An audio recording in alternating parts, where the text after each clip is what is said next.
if you happen to be in Cheapside or near Mansion House, just behind St Paul's Cathedral, you've got to come and examine some of these fun little pubs and stuff.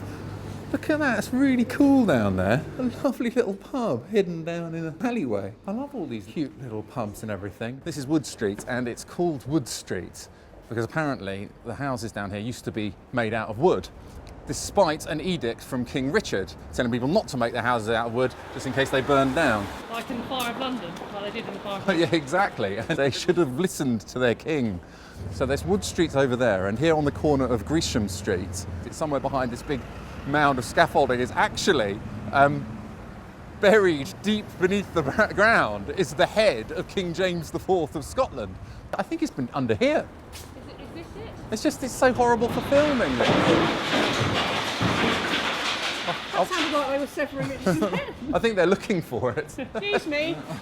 We just want to know, there's a rumour around here that King James IV of Scotland, that his head is buried under there. Have you found a head whilst digging? We haven't found it yet. You haven't found a head? No. In 1500s it was down there. It's been there for 500 years. Yeah. I can get someone. Did you know that there's a head buried underneath there? King James IV of Scotland, his head is buried underneath this building.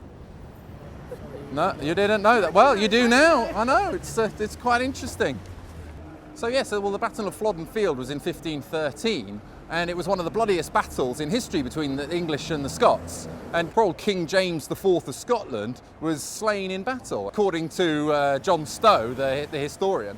After the battle, the body of the said king being found was enclosed in lead and conveyed to the monastery of Sheen in Surrey. And the workmen there, for their foolish pleasure, hewed off his head, and Lancelot Young, the master glazier to Her Majesty Queen Elizabeth I, seeing the dried head with the hair of the head and the red beard, brought it to London to his house in Wood Street, where for a time he kept it, but in the end caused the sexton of that church to bury it amongst the other bones. When it burnt down and it got bombed and everything, they just left him under there. What amazes me is they actually had a pub there, and it was called the Red Herring, which led me to believe this might not be a true story, but it is a true story.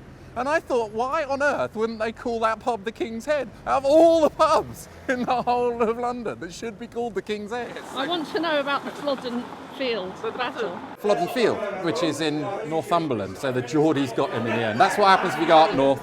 Cheers. We're going to go for a walk down Love Lane.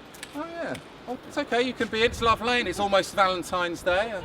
Would you consider a date in the Slug and Letters? No, because I work just there, so I don't want to go for a date. Oh, in the police station, whoops.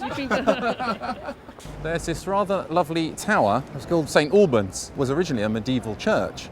And then it was investigated by Inigo Jones, the famous architect. He went, oh, I think it needs some repair, this. It's definitely can't go on like this, definitely needs some work done. So he rebuilt it, but it burnt down in the Fire of London like everything else in this street. Rebuilt by Christopher Wren, and then, of course, the Luftwaffe bombed it, and this is all that remains, this beautiful tower. Private residence, I think.